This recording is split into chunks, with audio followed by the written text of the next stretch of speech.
मैं doctor Atul Kumar Bhatnagar, department of chemistry, SRLS government PG college Kaladera से आज के इस ई लेक्चर में, जो कि बीएससी पार्ट फर्स्ट के स्टूडेंट्स के लिए तैयार किया जा रहा है, आप सबका स्वागत करता हूं। आज का जो टॉपिक है वो है modern theories for structure of benzene. Benzene की संरचना के लिए आधुनिक सिद्धांत। बेंजीन की संरचना समझाने के लिए कुछ सिद्धांत दिए गए।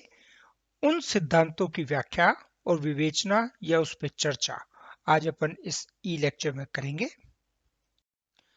जिन स्टूडेंट्स ने चैनल को सब्सक्राइब कर रखा है उन्हें ऑलरेडी नए वीडियो जो अपलोड होते हैं उनका नोटिफिकेशन मिल रहा होगा।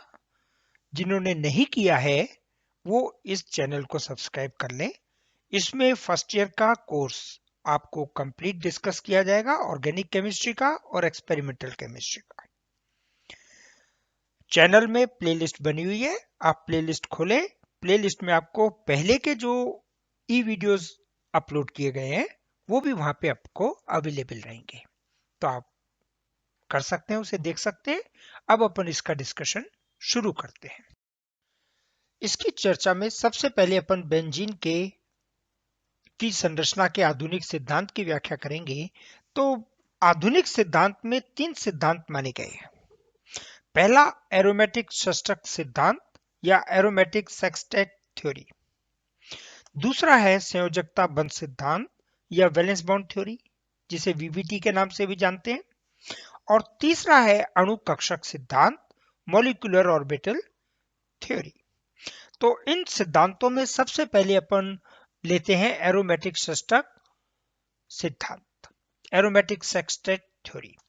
ये थ्योरी क्या कहती है कि बेंजीन 6 कार्बन परमाणु का मिलकर बना हुआ एक वलय है, या कहें 6 कार्बन परमाणुओं से मिलकर बेंजीन का वलय बना है। प्रत्येक कार्बन परमाणु दो कार्बन परमाणुओं के साथ जुड़ा हुआ है वलय में। चौथी संयोजकता इसकी हाइड्रोजन से जुड़ी हुई है, प्रत्येक कार्बन की। तो अपन कह सकते हैं कि बेंजीन में प्रत्येक कार्बन परमाणु एक हाइड्रोजन परमाणु के साथ जुड़ा हुआ है। इन सब के बाद में प्रत्येक कार्बन परमाणु के पास एक एक इलेक्ट्रॉन शेष रहता है और 6 कार्बन परमाणु हैं, प्रत्येक एक एक कार्बन परमाणु का कंट्रीब्यूशन करता है। तो 6 कार्बन परमाणु 6 इलेक्ट्रॉन मिलकर एक निकाय का निर्माण करते हैं, एक सिस्टम बनाते हैं, और इसी सिस्टम को कहते हैं एरोमेटिक षष्ठक। क्या सिद्ध है कि ये बेंजीन है, बेंजीन का वलय है। इस बेंजीन के वलय में 6 कार्बन परमाणु जुड़े हुए हैं। प्रत्येक कार्बन परमाणु के पास हाइड्रोजन है और एक एक इलेक्ट्रॉन इस डॉट से अपन प्रदर्शित कर रहे हैं। तो ये जो 6 इलेक्ट्रॉन है यही एरोमेटिक सेक्सटेट कहलाता है, एरोमेटिक षष्ठक। अब इसका क्या है, तो ये कहा गया जो बेंजीन का असाधारण स्थायित्व है, जो बेंजीन की स्थायित्व के गुण हैं या बेंजीन के जो गुण हैं उन सब गुणों के लिए ये एरोमेटिक षष्ठक ही जिम्मेदार है। या ऐसा भी कह सकते हैं कि इस एरोमेटिक षष्ठक के कारण ही बेंजीन असाधारण स्थायित्व प्रदर्शित करता है और विभिन्न प्रकार के गुणों को प्रदर्शित करता है। ऐसे चक्रीय यौगिक जिनके पास एरोमेटिक सेक्सटेट नहीं होता, इस अर्थात 6 इलेक्ट्रॉन्स का निकाय नहीं होता, चक्रीय यौगिक है, लेकिन वो बेंजीन जैसे या बेंजीन के समान गुण प्रदर्शित नहीं करते। और ऐसे विषम चक्रीय यौगिक जिनके पास एरोमेटिक षष्ठक होता है, विषम चक्रीय यौगिक है अर्थात कार्बन के अतिरिक्त कोई तत्व का एटम उसमें जुड़ा हुआ है। तो विषम चक्रीय यौगिक जिनके पास एरोमेटिक षष्ठक है वो बेंजीन के समान गुण प्रदर्शित करते हैं। ये एरोमेटिक षष्टक सिद्धांत है। इसके क्या एग्जाम्पल है? पहला एग्जाम्पल, 6 कार्बन एटम की वैल्यू है बेंजीन। यदि इसमें एक कार्बन एटम किसी हेटेरो एटम से रिप्लेस कर दिया जाए, जैसे नाइट्रोजन, तो कंपाउंड बन जाता है पिरिडीन। इस पिरिडीन में 5 कार्बन परमाणु एक एक इलेक्ट्रॉन का कंट्रीब्यूशन करते हैं और नाइट्रोजन तत्व भी एक इलेक्ट्रॉन का कंट्रीब्यूशन करता है। इस प्रकार 6 इलेक्ट्रॉन का एक निकाय बना, अर्थात एरोमेटिक सेक्सटेट बना, और पिरिडीन बेंजीन के समान गुण प्रदर्शित करती है। और विषम चक्रीय यौगिक लें, 5 मेंबर की रिंग लें, तो ये 4 कार्बन परमाणु है और 5वां नाइट्रोजन। चारों कार्बन परमाणु एक एक इलेक्ट्रॉन का कंट्रीब्यूशन करते हैं, तो 4 इलेक्ट्रॉन तो प्रत्येक कार्बन एटम से आ गए, और नाइट्रोजन जो है, नाइट्रोजन तत्व, ये अपने एक इलेक्ट्रॉन युग्म, एकाकी इलेक्ट्रॉन युग्म जो होता है, उसका कंट्रीब्यूशन करता है। तो कुल 5 मेंबर हैं, लेकिन 6 इलेक्ट्रॉन्स का निकाय बन रहा है। ये एरोमेटिक सेक्सटेट बन रहा है। तो पाइरोल को भी बेंजीन के समान गुण प्रदर्शित करने चाहिए। और जब देखा गया, वास्तव में देखा गया, तो पाइरोल बेंजीन की भांति व्यवहार करता है, बेंजीन की भांति गुण प्रदर्शित करता है। इसी प्रकार फ्यूरेन, थायोफीन, ये भी ऐसे यौगिक हैं जो 5 मेंबर रिंग है, लेकिन इनके पास 6 इलेक्ट्रॉन का सिस्टम है, एरोमेटिक सेक्सटेट है, इसलिए ये भी बेंजीन की भांति व्यवहार प्रदर्शित करते हैं। ये एरोमेटिक षष्टक सिद्धांत है। अब अपन नेक्स्ट, दूसरा सिद्धांत है संयोजकता बंध सिद्धांत, वैलेंस बॉन्ड थ्योरी। तो वैलेंस बॉन्ड थ्योरी क्या कहती है कि बेंजीन के जो एक्सपेरिमेंटल डाटा था, प्रायोगिक तथ्य थे, उनके आधार पर जब इसका एक्सरे किया गया और ये इसकी स्ट्रक्चर देखी गई, तो ये पाया गया कि बेंजीन एक समतलीय यौगिक है, अर्थात बेंजीन के सभी अणु एक ही तल पर उपस्थित हैं, और ये जो तल है, उस तल पे नियमित षटकोणीय अवस्था में अरेंज्ड है। रेगुलर हेक्सागोनल की शेप में ये एटम अरेंज है। प्रत्येक एटम, जैसे 6 कार्बन है, तो प्रत्येक कार्बन अपने पास वाले 2 कार्बन परमाणुओं के साथ 120 डिग्री का कोण बनाता है। और अपन कहते हैं कार्बन से हाइड्रोजन जुड़े हुए हैं, प्रत्येक कार्बन से, तो कार्बन और हाइड्रोजन के बीच का जो बंध है वो भी 120 डिग्री का है, और हाइड्रोजन उसी तल पर है जिस तल पर कार्बन एटम उपस्थित हैं। इसको अपन कैसे प्रदर्शित कर सकते हैं कि ये कार्बन, इसके साथ बेंजीन के 6 रिंग बनी हुई है और सब एक ही तल पर है, तो ये कार्बन इस कार्बन से और इस कार्बन से जो बॉन्ड बना रहा है वो 120 डिग्री का बना रहा है। इसी प्रकार ये कार्बन और ये हाइड्रोजन, ये जो कोण बन रहा है ये भी 120 डिग्री का ही बन रहा है। हाइड्रोजन परमाणु उसी तल पर मौजूद है जिस तल पर ये कार्बन परमाणु उपस्थित है। अब जब बेंजीन के बॉन्ड लेंथ की गणना की गई, बंध लंबाई की गणना की गई, तो यह पाया गया कि प्रत्येक कार्बन परमाणु के बीच में, कार्बन कार्बन के बीच में जो बंध बना हुआ है वो सभी बंधों की लंबाई समान है, और वो 1.397 डिग्री आर्मस्ट्रॉन्ग है। जो बंध लंबाई ज्ञात की गई। अब ये जो बंध लंबाई थी उसे जब कंपेयर किया गया सिंगल बॉन्ड की बॉन्ड लेंथ से और डबल बॉन्ड की बॉन्ड लेंथ से, तो ये पाया कि ये लंबाई एकल बंध की लंबाई से कम है, और एकल बंध की लंबाई है 1.54 डिग्री आर्मस्ट्रॉन्ग। उसी समय ये लंबाई, कौन सी लंबाई, कार्बन कार्बन के बीच की बेंजीन के सिंगल बॉन्ड की बॉन्ड लेंथ डबल बॉन्ड से अधिक है, और डबल बॉन्ड की लंबाई कितनी होती है 1.33 डिग्री एंगस्ट्रॉम। तो ना तो बेंजीन में सिंगल बॉन्ड की बॉन्ड लेंथ मिली और ना ही बेंजीन में डबल बॉन्ड की बॉन्ड लेंथ मिली, बल्कि उनसे भिन्न बॉन्ड लेंथ मिली। बेंजीन में ही जब हाइड्रोजनीकरण ऊष्मा का मान ज्ञात किया गया तो एक्सपेरिमेंटल वैल्यू जो अपने को मिली, प्रायोगिक मान जो अपने को मिला, उसका कंपैरिजन किया गया थ्योरेटिकल वैल्यू से, परिकलित वैल्यू से, जो थ्योरी से मानी गई थी कि इतनी हाइड्रोजनीकरण की ऊष्मा का मान होना चाहिए।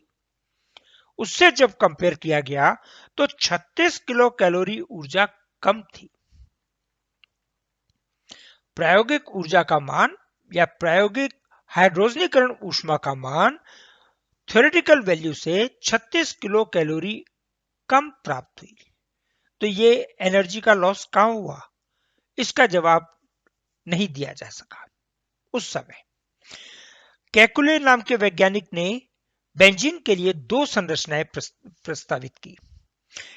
एक बेंजीन में ये वलय है जिसमें डबल बॉन्ड सिंगल बॉन्ड, दूसरी स्ट्रक्चर ये है सिंगल बॉन्ड डबल बॉन्ड।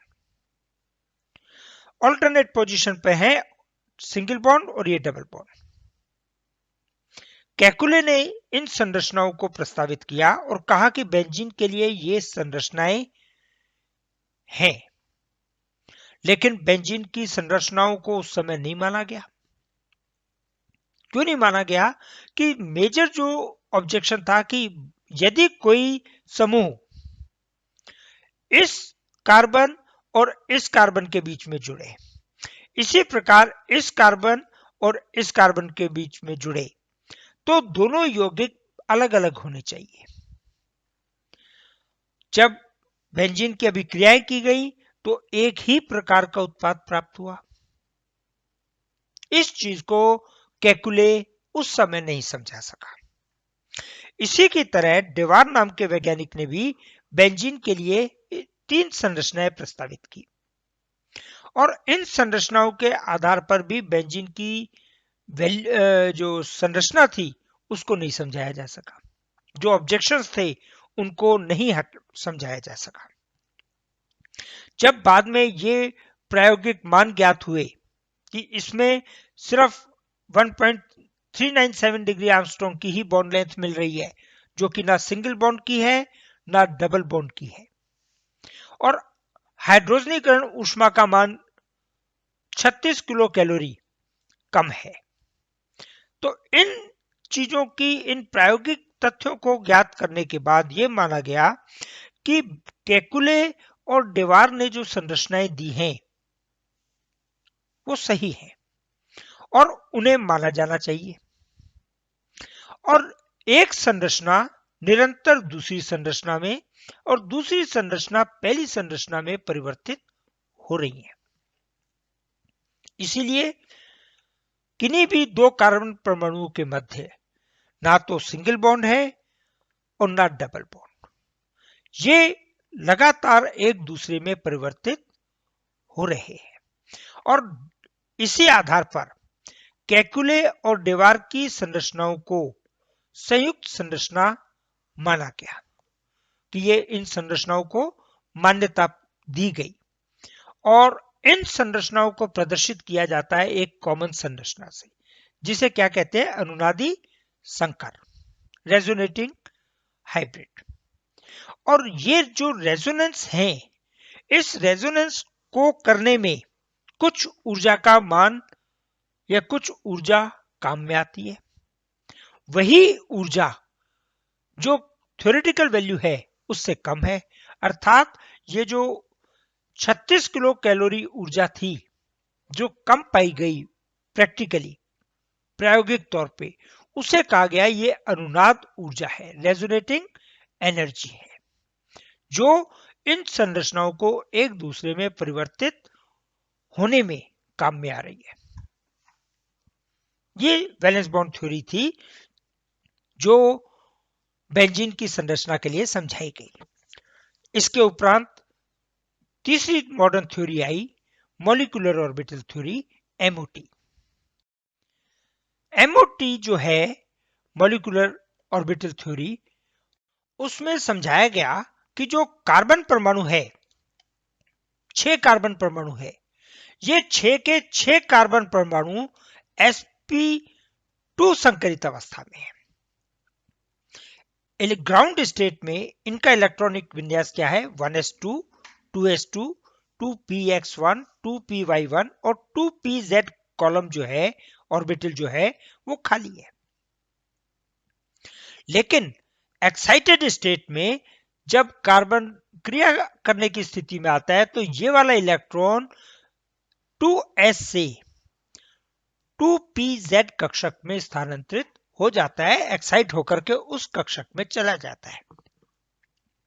तो एक्साइटेड स्टेट में इलेक्ट्रॉनिक कॉन्फ़िगरेशन क्या हो गया? 1s2, 2s1, 2px1, 2py1 और 2pz1।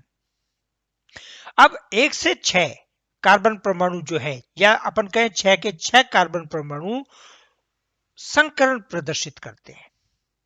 और संकरण में एक s कक्षक, 2 p कक्षक, जिनमें से px और py कक्षक भाग लेते हैं, 3 sp2 संकरित कक्षकों का निर्माण करते हैं। संकरण के उपरांत जो कक्षक बनते हैं वो कहलाते हैं sp2 संकरित कक्षक, और जिनकी संख्या क्या है? 3 कक्षक भाग ले रहे हैं, 1, 2 और ये 3। अब जो 3 कक्षक है वो परस्पर त्रिकोणीय, समतलीय त्रिकोणीय अवस्था में, ट्राइएंगुलर प्लेनर पोजीशन पे व्यवस्थित रहते हैं। उसको अपन कैसे प्रदर्शित कर सकते हैं कि ये sp2 संकरित कक्षक एक, ये sp2 संकरित कक्षक दूसरा, और ये sp2 संकरित कक्षक तीसरा। तो 3 sp2 संकरित कक्षकों का निर्माण हुआ, जिनकी ऊर्जा समान है, आकृति समान है और समतलीय त्रिकोणीय अवस्था में व्यवस्थित है। अब ये कैसे अभी बॉन्ड बनाएगा? तो 6 कार्बन परमाणु है, 1, 2, 3, 4, 5, 6। ये 6 कार्बन परमाणुओं के पास sp2 संकरित कक्षक है। तो C1 के पास ये 3 sp2 संकरित कक्षक है। C2 और C6 कार्बन परमाणुओं के पास भी 3 sp2 संकरित कक्षक है। 3 इसके पास है और 3 C6 के पास है। तो C2 का एक sp2 संकरित कक्षक अतिव्यापन करता है इस पोजीशन पे, C1 के sp2 संकरित कक्षक से। ठीक इसी प्रकार C1 का एक संकरित कक्षक C6 कार्बन परमाणु के sp2 संकरित कक्षक के साथ अतिव्यापन करता है, जिसके फलस्वरूप C1 और C2 के बीच में कार्बन कार्बन सिग्मा बॉन्ड बनेगा। C1 और C6 के बीच में कार्बन कार्बन सिग्मा बॉन्ड का निर्माण होगा। इसी प्रकार C5 और C3, इन दोनों कार्बन परमाणुओं के पास भी sp3 संकरित कक्षक है। तो C2 का दूसरा sp2 संकरित कक्षक C3 के एक sp2 संकरित कक्षक से अतिव्यापन करेगा। यह अतिव्यापन किया और बॉन्ड बना। इसी प्रकार एक बॉन्ड C5 और C6 कार्बन परमाणुओं के मध्य बनेगा। ठीक इसी प्रकार C4 कार्बन परमाणु का sp3 संकरित कक्षकों में से 2 sp2 संकरित कक्षक संकरण में जिन्होंने भाग लिया है, बंध बनाने में काम आते। एक sp2 संकरित कक्षक C3 कार्बन परमाणु के sp2 संकरित कक्षक से अतिव्यापन करेगा और एक sp2 संकरित कक्षक C5 कार्बन परमाणु के sp2 संकरित कक्षक के साथ संकरण में भाग लेगा। इस प्रकार 1, 2, 3, 4, 5 और ये 6 कार्बन कार्बन सिग्मा बॉन्ड बने। 6 कार्बन कार्बन सिग्मा बंधों का निर्माण हुआ, जिसमें प्रत्येक कार्बन परमाणु के दो दो संकरित कक्षकों ने भाग लिया। अब प्रत्येक कार्बन परमाणु के पास एक एक sp2 संकरित कक्षक शेष है, बचा हुआ है। तो हाइड्रोजन का s कक्षक प्रत्येक कार्बन परमाणु के बचे हुए sp कक्षक के साथ पृथक पृथक ओवरलैपिंग करता है, अर्थात 6 हाइड्रोजन परमाणु भाग लेते हैं बंध बनाने में और 6 हाइड्रोजन परमाणुओं के 6 sp कक्षक 6 कार्बन परमाणुओं के बचे हुए एक एक sp2 संकरित कक्षक के साथ अतिव्यापन करके कार्बन हाइड्रोजन सिग्मा बॉन्ड का निर्माण करते हैं। इस प्रकार यौगिक में 6 कार्बन हाइड्रोजन सिग्मा बंध बनते हैं। तो ये सारी बंध बनाने की प्रक्रिया है सिग्मा बंधों की। अब अपन बात करें pz कक्षक की, जो एक एक्साइटेड स्टेट में एक इलेक्ट्रॉन 2s कक्षक से 2pz कक्षक में गया है, जिसने संकरण में भाग नहीं लिया, लेकिन यह pz कक्षक बंध बनाने की प्रक्रिया में भाग लेगा और जब भी असंकरित कक्षक बंध बनाता है तो पाई बॉन्ड बनता है, ध्यान रखना है।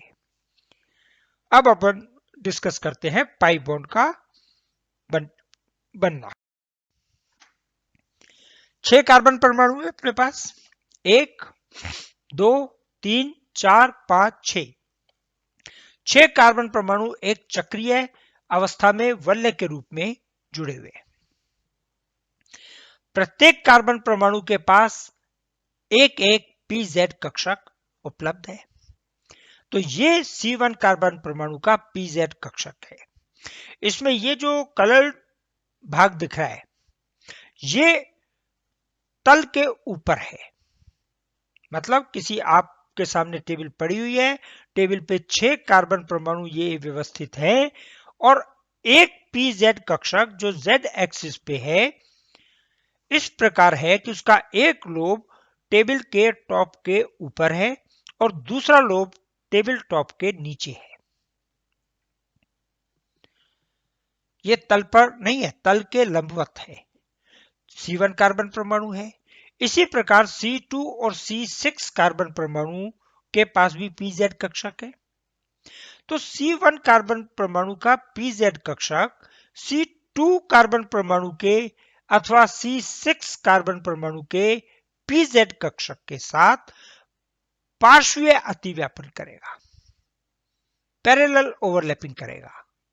और ये जो पैरेलल ओवरलैपिंग है, ये तल के ऊपर जो लोब है वो भी करेंगे और तल के नीचे जो लोब है वो भी करेंगे। तो ये तल के ऊपर वाले लोब हैं जिन्होंने पैरेलल ओवरलैपिंग की। ठीक इसी प्रकार ये तल के नीचे हैं जो पैरेलल ओवरलैपिंग कर रहे हैं। तो दोनों तरफ ये pz कक्षक तल के ऊपर ओवरलैपिंग कर रहा है और ये pz कक्षक तल के नीचे ओवरलैपिंग कर रहे हैं, जिसके फलस्वरूप पाई बॉन्ड बनेंगे। तो ये पाई बॉन्ड बना C1 और C6 के बीच में, ये पाई बॉन्ड बना C2 और C3 के बीच में और ये पाई बॉन्ड बना C4 और C5 के बीच में। अब अपन दूसरी परिस्थिति को देखें कि ये बेंजीन का वलय जिसमें 6 कार्बन परमाणु व्यवस्थित हैं और 6 कार्बन परमाणुओं के पास प्रत्येक के पास pz कक्षक उपलब्ध है और जिस प्रकार C1 कार्बन परमाणु ने C6 कार्बन परमाणु से अतिव्यापन किया है, ठीक उसी प्रकार C1 कार्बन परमाणु C2 के साथ भी अतिव्यापन कर सकता है, जैसे ये। ऐसी परिस्थिति में तल के ऊपर और तल के नीचे इस प्रकार से अतिव्यापन होगा। और बाकी के एटम भी, जैसे C3, तो C3 का pz कक्षक C4 कार्बन परमाणु के pz कक्षक के साथ में पार्श्वीय अतिव्यापन करेगा। C5 कार्बन परमाणु का pz कक्षक C6 कार्बन परमाणु के pz कक्षक के साथ अतिव्यापन करेगा। तो जो bond, double bond C1 C6 के बीच में था, अब C1 और C2 के बीच में हो गया। जो डबल बॉन्ड C2 और C3 के बीच में था, अब C3 और C4 के बीच में हो गया। जो डबल बॉन्ड C4 और C5 के बीच में था, वो डबल बॉन्ड C5 और C6 के बीच में हो गया। मतलब पोजीशन चेंज हो गई। और इस पोजीशन को क्या कहा गया कि ये एक दूसरे में परिवर्तित हो रही है। अब जब ये पोजीशन चेंज हो रही है, लगातार एक दूसरे में परिवर्तित हो रही है, डबल बॉन्ड C1 C6 से C1 C2 के बीच में स्थानांतरित हो रहे हैं, तो इस पोजीशन को कैसे दिखा सकते हैं कि ये 6 कार्बन परमाणु, 6 कार्बन परमाणु एक वल्ले में जुड़े हुए हैं। इस वल्ले में प्रत्येक कार्बन परमाणु के पास pz कक्षक है और प्रत्येक कार्बन का pz कक्षक तल के ऊपर पास वाले कक्षक के साथ अतिव्यापन कर रहा है। ये इसके साथ भी कर सकता है अतिव्यापन, ये इसके साथ भी कर सकता है। या अपन सिंपल शब्दों में कहें तो C1 कार्बन परमाणु का pz कक्षक C2 कार्बन परमाणु के pz कक्षक से भी अतिव्यापन कर रहा है और C6 कार्बन परमाणु के pz कक्षक से भी अतिव्यापन कर रहा है। और ठीक ऐसी स्थिति तल के नीचे होगी, जिसे आप ऐसे प्रदर्शित कर सकते हो। तो इस अवस्था में आप देखें 6 कार्बन परमाणु में एक इलेक्ट्रॉन एक कार्बन से छठे और छठे कार्बन परमाणु से पहले कार्बन परमाणु के पास स्थानांतरित हो सकता है, डीलोकलाइजेशन हो सकता है। और इसी कारण जो बेंजीन है, बेंजीन में 3 कार्बन कार्बन पाई बॉन्डों का निर्माण होता है। तो कुल कितने बॉन्ड बन गए?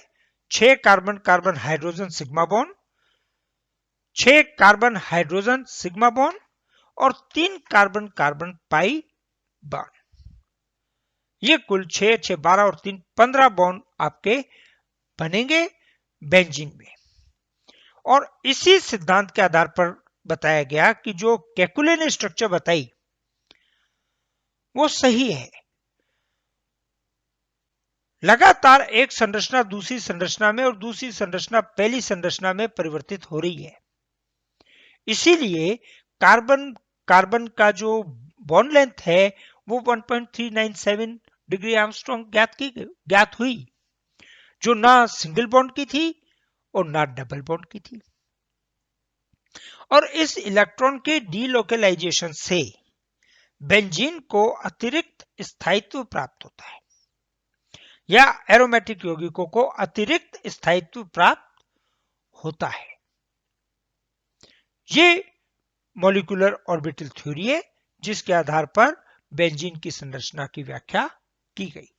आपसे बेंजीन की स्ट्रक्चर पूछी जाती है तो तीनों थ्योरी देनी है, और यदि कोई एक थ्योरी पूछी जाती है तो आपको उसका एक्सप्लेनेशन देना है। इसके साथ ये आज का जो ई लेक्चर है कंप्लीट होता है। Thank you.